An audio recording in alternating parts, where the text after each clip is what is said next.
जय हिंद दोस्तों। देखिए मैं आज पढ़ाऊंगा आपको लेक्चर 3। हमने 2 तक किया था। आप 2 को 1 को पहले दोनों को आप देख लीजिए, फिर लेक्चर 3 को देखिए। समझिए, हमने आपको नोट पढ़ा रखा था। नोट में हम आपको बता रहे थे कि N और A और ये कोई रिएक्शन है, बनाता है प्रोडक्ट। आपको बताएं कि R बराबर आप जो निकालते हैं D, जैसे हमने बोला D और C, DC बटा क्या होता था D। आप D और C जो है, C मतलब कंसंट्रेशन, कंसंट्रेशन मतलब स्क्वायर ब्रैकेट, C कंसंट्रेशन को स्क्वायर ब्रैकेट से भी डिनोट करते थे, हमने स्क्वायर ब्रैकेट दिया। अब यहाँ पर क्या है dt। अब जिसका निकालते हैं आप, जैसे A का निकालना है हमको रेट, तो A का रेट निकालेंगे तो D A के कंसंट्रेशन मतलब कंसंट्रेशन के अंदर A को डाल दिया बटा dt। हम कह रहे हैं आपको कि जो इसका कोएफिशिएंट है आप उसी से भागा दीजिए। जैसे सपोज आपको रहता है ये वाला रिएक्शन, ये बनाता है कुछ प्रोडक्ट, हम कह रहे हैं R बराबर D A के कंसंट्रेशन बटा dt, इसका कोएफिशिएंट कितना है 3। ये तो आपको बता चुके हैं। हाँ, अब आपका दिमाग में ये बात आ सकता है कि इसको करने से क्या फायदा। ये तो समझ में आता है सर कि जिसका आप रेट निकालना चाहते हो उसका जो कोएफिशिएंट है उससे भाग दीजिए। यहाँ 3 था तो 3 से भाग दीजिए, लेकिन इससे फायदा क्या है, इससे फायदा क्या होगा आप जरा सा ध्यान से समझिए। हम कह रहे मेरे पास एक रिएक्शन है 2SO2 gas, 2SO2 gas plus O2 gas, और ये बना रहा है क्या 2SO3 गैस, 2SO3 गैस। ध्यान से देखिए, हम कह रहे इसका कुछ कंसंट्रेशन दिया हुआ है 4m, इसका कुछ कंसंट्रेशन दिया है 2m, और इसका जो शुरुआत में रहता है, ये प्रोडक्ट है तो शुरुआत में 0 रहता है, ये आपको भी पता है। हम कह रहे ये 2m, यहां से कुछ घटा, ये 1m घटा, और यहाँ पर बना सर 2m। ध्यान से देखिए, हम कह रहे टाइम जिस समय 0 था, तो 0 का मतलब क्या होता है कि रिएक्टेंट, इधर वाला का रिएक्टेंट और इधर वाला का प्रोडक्ट। 0 है मतलब कुछ समय बीता नहीं थी, जैसे था वैसे ही है, कुछ प्रोडक्ट नहीं बना मतलब 0। कुछ टाइम बीता, मान लीजिए हम कह रहे सर 1 घंटा टाइम बीता, तो 1 घंटा में से 4 में से 2 घट गया, 2 में से 1 घट गया, इधर 2 बन गया। टेंशन लेने की बात में आपको लग रहा होगा 2 और 1 घटा तो 3 ना बनना चाहिए जी, ऐसा कुछ नहीं हो सकता। मोल कॉन्सेप्ट की कहानी है, आप देखते चलिए। हम कहते हैं कि हम इसका रेट पहले निकालना चाहते हैं, इसका रेट, तो क्या करते हैं सर रेट ऊपर से लिखते हैं, जगह मिलेगा, मतलब sir rate of reaction, rate of reaction निकालना चाह रहे विथ रिस्पेक्ट टू, किसके रिस्पेक्ट में, इसके रिस्पेक्ट में, SO2 के रिस्पेक्ट में, तो बोलो D कंसंट्रेशन। और जिसका निकालना चाहते हैं आप उसी को डब्बा में लिखिए ना, बटे कौची होता है dt। अभी बताएं कि जो कोएफिशिएंट होता है उसी से आप भाग दीजिए। देखिए कोएफिशिएंट है 2 से भाग दीजिए, कोई दिक्कत। अब आपको बताए थे कि ये जो D है, D का मतलब चेंज, कैसे निकाला जाता है, कैसे चेंज आपको बताया गया कि सर चेंज बराबर जो होता है ना, वो होता है final minus Cauchy initial, final minus initial. तो फाइनल देखिए 2 है, इनिशियल कितना है 4, पहला वीडियो में भी बताया गया है। तो 2 माइनस 4 बटा 2, ये जो 2 है तो हमने 2 लिख दिया dt। बोलिए फाइनल 1 घंटा माइनस 0, बोलिए कितना होगा -2 बटा 2, तो कट क्या है कितना -1। बोलिए क्या होता है यूनिट मोल पर लीटर पर सेकंड, तो सेकंड में यहाँ पर घंटा की चर्चा हुआ तो घंटा दे देते हैं। बोलिए रेट ऑफ रिएक्शन, हम लाइनिंग पढ़ रहे, इसका मतलब समझिए rate of reaction with respect to, इस बार SO2 था, इस बार O2 देते हैं, तो बोलिए क्या होगा D और O2 का कंसंट्रेशन बटा dt। बोलो कोएफिशिएंट कितना, नहीं कुछ तो 1, तो 1 से गुना, 1 को दिखाया जाए या ना भी दिखाया जाए फिर भी चलेगा। बोलिए क्या होगा फाइनल माइनस इनिशियल, O2 के सामने देखिए तो फाइनल 1, इसका कितना इनिशियल 2, बोलो कितना होगा 1 माइनस 0, तो बोलो कितना -1, तो -1 मोल पर लीटर पर घंटा ना। अगला का देखा जाए, अब इसका देखते हैं। तो हम ये जो लाइनिंग पढ़ रहे इसका क्या मतलब, rate of reaction with respect to SO3, तो D SO3 के कंसंट्रेशन और बटा dt होगा। बोलो फाइनल क्या होगा, फाइनल बताइए, इसका सामने देखिए ना 2 माइनस 0। अच्छा कोएफिशिएंट इसमें भागा नहीं दीजिएगा, कोएफिशिएंट कितना है 2, तो भागा हमने दिया 2, तो बोलिए 2 और यहां से होगा dt, तो dt में क्या 1 माइनस 0, 1 माइनस 0 आएगा 2 बटा, बोलो 1 में से 0 गया तो 1 और 1 गुना 2 तो 2, यहां से कटेगा तो कितना +1 मोल पर लीटर पर आवर। हम आपको बता रहे थे कि कोफिशिएंट जो रहता है, जो कोफिशिएंट रहता है आप उसी से भाग दीजिए, जो कोफिशिएंट है आप उसी से भाग दीजिए। ऐसा करने से क्या फायदा है आप जरा सा देखिए। यहाँ कोफिशिएंट था 2 तो 2 से हमने भाग दिया, कोफिशिएंट 1 था तो 1 तो हमने नहीं दिखाया, यहाँ पर 2 है तो हमने कोफिशिएंट 2 से भाग दिया। ऐसा करने से क्या होता है कि सबका मान बराबर आता है। इसका भी रेट निकला -1, ये इसका भी रेट लिखना -1, इसका भी रेट लिखना -1, और इसका निकला है +1। तो ये माइनस नहीं, ये इंडिकेटर है। जो माइनस आता है वो आपको शो करता है रिएक्टेंट, और जो प्लस होता है वो शो करता है प्रोडक्ट। आप गौर से देखिए, यहाँ भी है, यहाँ भी है, यहाँ भी है। मतलब हम कहना चाहते हैं कि जब आप इसके कोफिशिएंट से भाग देते हैं, जब आप इसके कोफिशिएंट से भाग देते हैं तो सबका रेट, इसका भी रेट, इसका भी रेट, इसका भी रेट, सबका रेट आपस में बराबर हो जाता है। EV1, EV1, EV1 सबका रेट आपस में बराबर हो जाता है। मतलब कहने का क्या मतलब, क्या करें इसको मिटाते हैं, ध्यान से देखिए।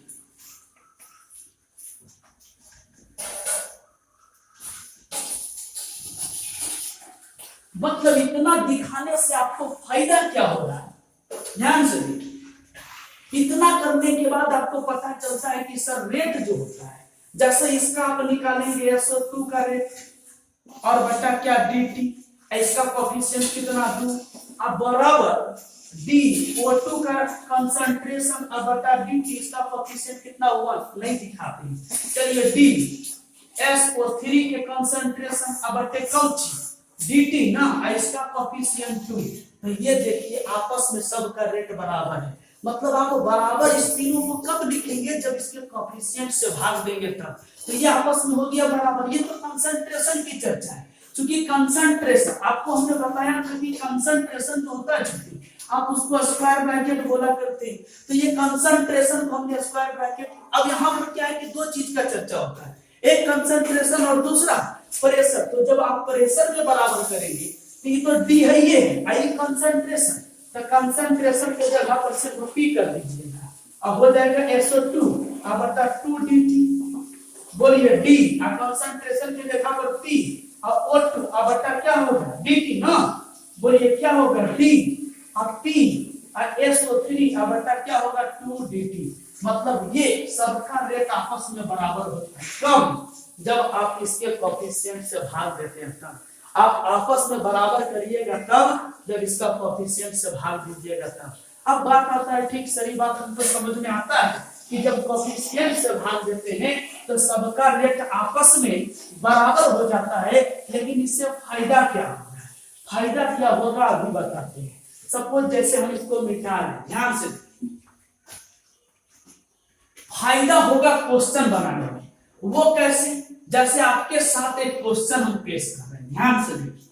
आपके पास एक रिएक्शन है, ये मेरा क्वेश्चन रहा। रिएक्शन आपको देता है N2 गैस और प्लस 3H2 गैस, और ये बनाया 2NH3 गैस। ये आपका रिएक्शन है, और इसने आपको दिया DH2 बटा DT, DH2 बटा DT। इसका मान चलिए देता है आपको 30। कहता है देन तब फाइंड मतलब निकालो, क्या निकालो, कहेगा D N2 के कंसंट्रेशन और बटा D एंड D NH3 के कंसंट्रेशन अब बटा D। कह रहा है कि ये क्वेश्चन है आपको दिया हुआ, ये रिएक्शन भी दिया, इसका मान भी दिया, आता देन तब फाइंड मतलब निकालो, कौन सी निकालो, N2 वाला निकालो, NH3 वाला मान निकालो। कैसे निकालिएगा, हमको पता है सर R मतलब रेट सबका बराबर होता है कब, जब इसका कोफिशिएंट से भाग देते हैं तब। देखो DNH2 बटा DT, कोफिशिएंट कितना कुछ नहीं, तो 1, तो 1 को आप दिखाइए या ना दिखाइए। बोलिए क्या होगा DH2 बटा DT, कोफिशिएंट कितना 3, तो 3 से भाग। यहाँ पर क्या होगा DNH3, बोलिए क्या करें जी DT या कोफिशिएंट कितना 2, तो ये आपस में बराबर कर दी। तो बराबर किए कब, जब कोफिशिएंट से हर जगह भाग दिए तब। अब मजा आ जाएगा, ये आपस में एक दूसरे के बराबर, ये आपस में एक दूसरे के बराबर, ये इसके बराबर, इसके सब आपस में बराबर। अब देखिए आपको पूछा है ये, हम खाली इस दोनों को एक बार बराबर करते हैं, जैसे डी m2 बटा क्या dt अब बराबर डी h2 बटा 3 dt। बोलिए तो डी m2 बटा dt अब बराबर ई बटा 3 ना, तो इसको ऐसे लिख सकते हैं डी h2 बटा क्या होगा dt। अब बोलिए जरा सा ध्यान से देखिए, हम कह रहे डी m2 बटा dt बराबर 1/3 गुना, आप जरा इतना के मान गौर से देखिए, इतना का मान आपको दिया है यहाँ कितना 30, तो उसी के जगह पर हमने लिख दिया 30, तो 3 से काटेंगे कितना होगा 10, मतलब सर डी m2 बटा dt इतना बराबर आंसर हो गया 10, मतलब आंसर ये बोला था निकालने के लिए, देखिए निकल गया। अब आपको निकालना ही तो कोई दिक्कत नहीं, कैसे निकालेंगे ध्यान से देखिए,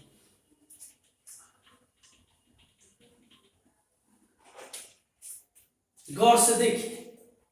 चलिए इस बार इस दोनों को बराबर कर लेते हैं, तो d और क्या है h2 और बटा क्या है 3 dt अब बराबर d NH3 अब बटा क्या है 2 dt। बोलो क्या होगा, इसको लिख सकते हो 1/3 गुना क्या d h2 अब बटा क्या होगा dt, इसको लिख सकते हो 1/2 d NH3 अब बटा क्या होगा dt होगा।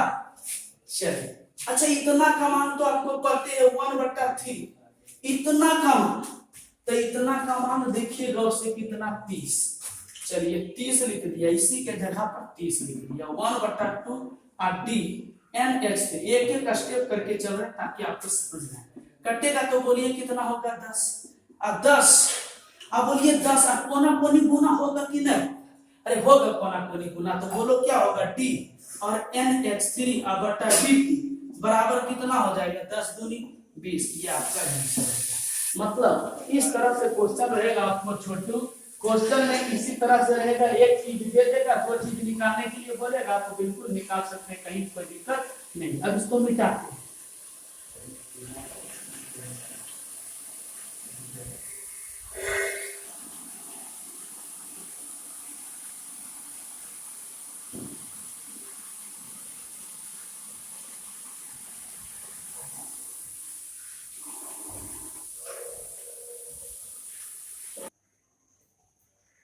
चलिए अब बात आता है फिर से रेट ऑफ रिएक्शन की। हम आपको पढ़ा रहे थे rate of reaction, rate of reaction मतलब रिएक्शन का रफ्तार के बारे में।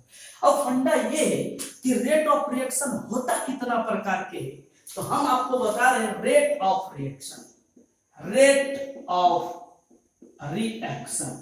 रेट ऑफ रिएक्शन जो होता है ये दो तरह का होता है, एक को बोलते हैं हम लोग average, average rate of reaction, average rate of reaction, और इसको बोलते हैं हिंदी में औसत अभिक्रिया वेग। और दूसरा जो होता है इंस्टेंटेनियस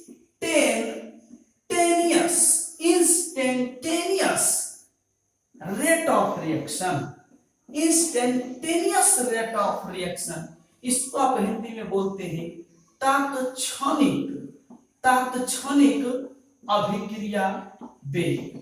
अब यहीं पर दोनों को कंप्लीट किया जाए। हमने बोला कि रेट ऑफ रिएक्शन आप पढ़ रहे थे, रेट ऑफ रिएक्शन जो होता है छोटू दो तरह का होता है, एक को बोलते हैं एवरेज रेट ऑफ रिएक्शन जिसको हिंदी में औसत अभिक्रिया वेग बोला करती है, और दूसरे को बोलते हैं इंस्टेंटेनियस रेट ऑफ रिएक्शन, इसको बोलते हैं तात्क्षणिक अभिक्रिया, तात्क्षणिक अभिक्रिया वेग। अब दोनों में अंतर क्या है, इसका नाम है तात्क्षणिक, क्लियर करते हैं, पहले इसको समझते हैं। इसका नाम है तात्क्षणिक, तात्क्षणिक मतलब क्षणिक भर में होने वाला रिएक्शन, तात्क्षणिक मतलब क्षण भर में यानी कम समय अंतराल में। कहा जाता है कि सर तात्क्षणिक अभिक्रिया वेग से आप क्या समझते हैं, तो नाम है तात्क्षणिक मतलब तात्क्षणिक यानी क्षण भर यानी कम समय, तो कहा जाता है कि कम समय अंतराल में अभिक्रिया वेग का निर्धारण करना ही तात्क्षणिक अभिक्रिया वेग कहलाता है। जबकि अधिक समय यानी लंबे समय अंतराल में अभिक्रिया वेग का निर्धारण करना औसत अभिक्रिया वेग कहलाता है। कम समय के लिए अगर अभिक्रिया वेग का निर्धारण करेंगे तो वो होगा तात्क्षणिक अभिक्रिया वेग, और अगर आप लंबे समय अंतराल के लिए करेंगे तो उसको आप बोलेंगे औसत अभिक्रिया वेग। तो आप क्या करिए कि पहला का आप हेडिंग लगाइए, average rate of reaction. Average rate of reaction, हम तो इसी में काम कर लेते हैं, इसको क्या बोलेंगे, rate of reaction. Rate of reaction, rate of reaction determine rate of reaction determine for, क्या होगा बोलिए, long time interval. Long time interval is called average rate of reaction।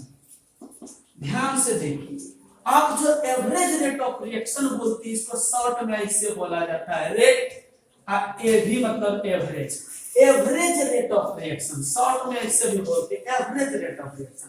हमने लिखा rate of reaction determine for long time interval is called average rate of reaction, यानी लंबे long time interval, लंबे समय अंतराल के लिए जो आप डिटरमाइन करते हैं रेट ऑफ रिएक्शन, आप उसी को बोलते हैं एवरेज रेट ऑफ रिएक्शन। एक बात बताइए, आप रेट बराबर आर बराबर कहते हैं सर डेल सी अब बटे क्या डेल टी, एगो लिखे थे आप डीसी अब बटे डीटी, दोनों में अंतर हमने आपको बताया था। इसको बोलते हैं कि चेंज जो होता है ये होता है बड़ा, बड़ा मतलब लंबे समय के लिए होता है, ये होता है डी मतलब छोटा, इसको बोलते हैं छोटे समय के लिए। ये जो बड़का है ना, दो तरह का रेट ऑफ रिएक्शन, एक होता है एवरेज, एक होता है इंस्टेंटेनियस। तो इंस्टेंटेनियस हमने क्या बताया, छोटा, तो छोटका में डी इस्तेमाल कर लेंगे, आप बड़का में क्या करेंगे, इसको इस्तेमाल करेंगे। इसका जो आप लिखिएगा आर और एवरेज मतलब एवरेज रेट ऑफ रिएक्शन, तो इसका लिखिएगा सर डेल और सी बटे कौची होगा डेल टी, मतलब आपका फॉर्मूला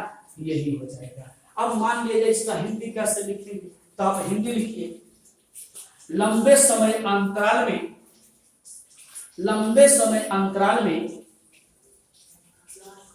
अभिक्रिया वेग का निर्धारण करना ही औसत अभिक्रिया वेग कहलाता है। चलिए इसको मिटा देते हैं।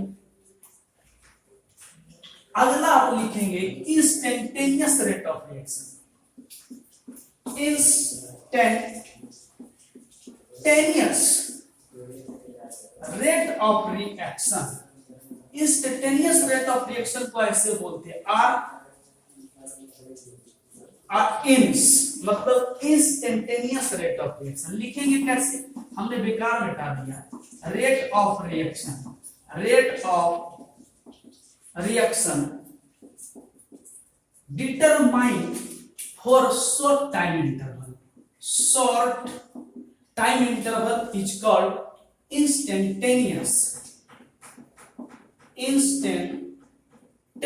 Rate of reaction. क्लियर, बोलिए क्या करेंगे, इंस्टेंटेनियस में लगाया तो यहां पर INS और ये होगा छोटा के लिए डी हो जाएगा डी, बड़का के लिए डेल, बड़ा चेंज को डेल और छोटा के लिए डी। क्लियर हो गया। हिंदी आप लिखेंगे, बहुत कम समय अंतराल में अभिक्रिया दर का निर्धारण करना तात्क्षणिक अभिक्रिया दर या तात्क्षणिक अभिक्रिया वेग कहलाता है। क्लियर, अब समझिए बात, हम यहां पर बार बार चिल्ला रहे हैं रेट, किसका रेट, रिएक्शन का, रिएक्शन का रेट, रिएक्शन का रेट, रिएक्शन का रेट के बारे में। मतलब एक चीज बनता है यहां पर कि एक नजर थोड़ा सा रिएक्शन पर भी देखा जाए। रिएक्शन का बात, रिएक्शन के बारे में सिर्फ चर्चा हो रहा है, रिएक्शन के रेट के बारे में चर्चा हो रहा है। हम कहते हैं कि थोड़ा सा आप रिएक्शन को एक नजर दें, ध्यान से देखिए। ये रिएक्शन जो होता है ये तीन प्रकार के होता है, तीन प्रकार के होता है। एक को बोलते हैं very fast reaction, very fast reaction बोलते हैं। और एक जो होता है इसको बोलते हैं very slow reaction, very slow reaction. और तीसरा जो होता है ये होता है बीचवा वाला मॉडरेट रिएक्शन। मॉडरेट रिएक्शन ध्यान से देखिए, ये तीन तरह के, वेरी फास्ट, वेरी स्लो और moderate reaction. Very fast reaction जो होता है ये जनरली आयोनिक रिएक्शन होता है, ionic reaction. Ionic reaction, ionic reaction एक ऐसा रिएक्शन है जो 10 पर पावर -3 सेकंड के अंदर हो जाता है। 10 पर पावर -3 सेकंड, मैथमेटिक्स ठीक है आपका, आप सोच सकते हैं कि कितना कम समय में हो जाता है। जैसे हम कह रहे NaCl और AgNO3, आयनिक रिएक्शन मतलब आयन में इसको तोड़िए, Na पर प्लस और Cl पर कौन सी होगा, माइनस होगा कि ना होगा। यहाँ पर तोड़ेंगे तो Ag पर प्लस और NO3 पर माइनस, तो इसका वाला प्लस इसके माइनस के साथ, इसका वाला माइनस इसके, चूंकि अट्रैक्शन विपरीत चार्ज में अट्रैक्शन, तो Na और इसका होगा क्या जी, NaNO3 प्लस, बोलिए क्या होगा Ag और Cl, और ये प्रिसिपिटेट बनाता है। प्रिसिपिटेट समझते हैं आप, कभी कभी मक्खन को जब हीट करते हैं तो आप देखिएगा कि मक्खन क्या होता है कि घी बनता है, घी बनने के नीचे में कुछ राख जैसा बन जाता है, उसी को बोलते हैं प्रिसिपिटेट। प्रिसिपिटेट का मतलब वो जम जाता है, वहां कुछ कचरा जम के आ जाता है। अब देखिए वेरी फास्ट रिएक्शन है, अब थोड़ा सा इस पर चर्चा करते हैं। वेरी स्लो रिएक्शन है, जैसे हम कहते हैं rusting of iron, rusting of iron, iron में रस्ट लगना, आयरन मतलब लोहा में क्या है कि जंग लगना, बहुत slow reaction, very slow reaction. अब पता नहीं 4 साल में लगेगा कि 5 साल, मतलब ये वेरी स्लो रिएक्शन होता है। लेकिन यहां पर थोड़ा सा आइए, हम कह रहे थे मॉडरेट रिएक्शन। मॉडरेट रिएक्शन होता है जैसे हम कहते हैं सोचो 12 होगा 22 OH, चीनी का सूत्र, आप चीनी में जब डालते हैं H2O तो ये क्या होता है, टूट जाता है, C6H12O6 प्लस C6H12O6, मतलब ये ग्लूकोज और फ्रुक्टोज में टूट जाता है। देखिए इसको ग्लूकोज बोलते, इसको फ्रुक्टोज, जबकि दोनों का फॉर्मूला क्या है, सेम स्ट्रक्चर फर्क था, डिफरेंस होता है, आइसोमेरिज्म और 11th में हमने आपको पढ़ाया था। ये ग्लूकोज और ये फ्रुक्टोज होता है। अब ध्यान से देखिए, रिएक्शन हम पढ़ रहे हैं रेट के बारे में, रेट मतलब रफ्तार, किसी रिएक्शन के रफ्तार के बारे में। अब रिएक्शन होता है 3 तरह का, एक वेरी फास्ट रिएक्शन, एक वेरी स्लो रिएक्शन, एक मॉडरेट रिएक्शन। अब बात आता है कि किस रिएक्शन का रेट डिटरमाइन होता है, तो गौर से सुनिए। हम कहते हैं very fast reaction, very fast मतलब 10 पर पावर -3 सेकंड। इस चीज को कभी कभी कोई टीचर बताएगा 10 पर पावर -6, टेंशन लेना नहीं, परफेक्ट यही होता है 10 पर पावर -3 सेकंड।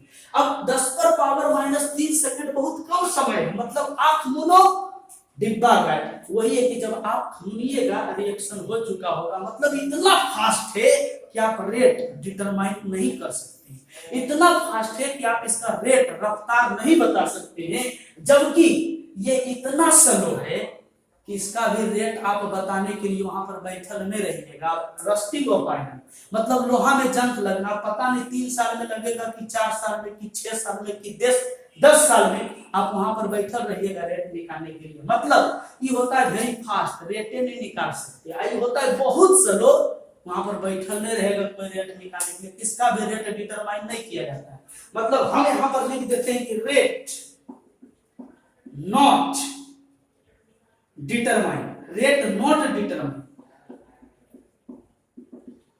मतलब वेरी फास्ट रिएक्शन का रेट नहीं निकाला जाता। अगर आपसे कोई पूछे कि वेरी फास्ट रिएक्शन का रेट निकाला जाएगा, कहिएगा नहीं, बोलिए इसका क्या होगा, रेट नॉट डिटरमाइन,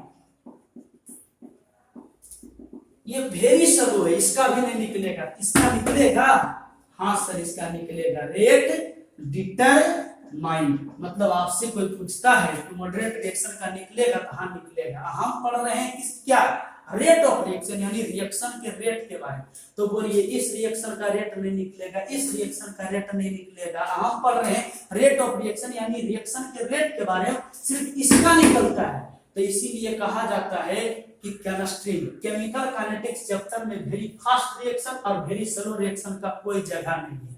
क्यों? क्योंकि जगह उसी रिएक्शन का है जिसका हम रेट डिटरमाइन कर सकते हैं। मतलब केमिकल काइनेटिक्स चैप्टर में आपको जो रिएक्शन मिलेगा वो जनरली मॉडरेट रिएक्शन ही होता है। क्लियर? अब थोड़ा सा चलते हैं ग्राफिकल रिप्रेजेंटेशन पर।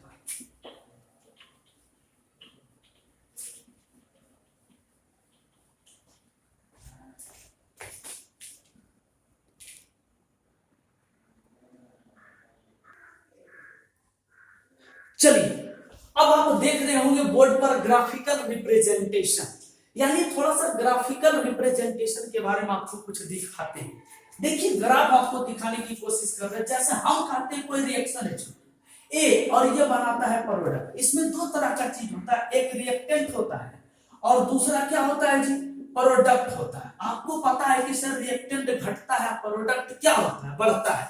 हम ग्राफ खींचना चाह रहे हैं, जैसे ग्राफ मेरे पास ही है, हम करें टाइम के बीच, एक तो टाइम और दूसरा रिएक्टेंट। ये रिएक्टेंट हमने लिखा है यहाँ पर, तो रिएक्टेंट और टाइम के बीच ग्राफ खींचते हैं। देखिए रिएक्टेंट क्या होता है, घटता ना है, तो हम इसको घटा दे रहे हैं। ध्यान से देखिए, अगर मान लीजिए रिएक्टेंट यहाँ पर है तो टाइम, आप देखिए यहाँ पर अगर रिएक्टेंट है तो इसी के सामने लाइएगा तो पता चलेगा कि टाइम यहाँ पर है। लेकिन रिएक्टेंट जब घट गया तो यहाँ टाइम बढ़ रहा है, मतलब टाइम जैसे जैसे बढ़ता है, टाइम जैसे रहता है 0 और फिर टाइम होता है कितना 1 आवर, तो 0 से जैसे ही जैसे बढ़ते जाता है वैसे वैसे रिएक्टेंट का अमाउंट इधर क्या होगा, घटते जाता है, और प्रोडक्ट का अमाउंट क्या होता है, बढ़ते जाता है। तो हम कह रहे हैं कि टाइम जैसे जैसे बढ़ेगा रिएक्टेंट वैसे वैसे घटेगा। तो देखिए ना, जब यहाँ पर था, जब टाइम यहाँ पर है तो रिएक्टेंट यहाँ पर, जब टाइम थोड़ा सा बढ़ा तो रिएक्टेंट यहाँ पर आ गया घट के, फिर बढ़ाइएगा टाइम तो रिएक्टेंट यहाँ पर आ जाएगा। मतलब शुरू में रिएक्टेंट था यहाँ पर, फिर यहाँ पर जब टाइम तो रिएक्टेंट यहाँ, टाइम थोड़ा सा बढ़ा तो रिएक्टेंट आ गया घट के यहाँ पर, अब फिर जब टाइम बढ़ाइएगा तो देखिए रिएक्टेंट घट करके यहाँ पर आ जाएगा, मतलब घट करके यहाँ पर, यहाँ से डायरेक्ट यहाँ आ गया। कब, जब टाइम बढ़ रहा था। तो टाइम जब बढ़ता है तो रिएक्टेंट घटता है। केमिकल इक्विलिब्रियम की कहानी आप वहां पर भी पढ़ चुके हैं। जैसे यही बात रहता है प्रोडक्ट का दिखाने में, प्रोडक्ट हम कह रहे सर प्रोडक्ट, प्रोडक्ट और इधर टाइम, तो बोलिए क्या होगा इस बार, तो टाइम जैसे जैसे बढ़ेगा तो टाइम बढ़ता है तो रिएक्टेंट घटता है तो प्रोडक्ट बढ़ता है, मतलब टाइम जब बढ़ेगा तो प्रोडक्ट बढ़ेगा।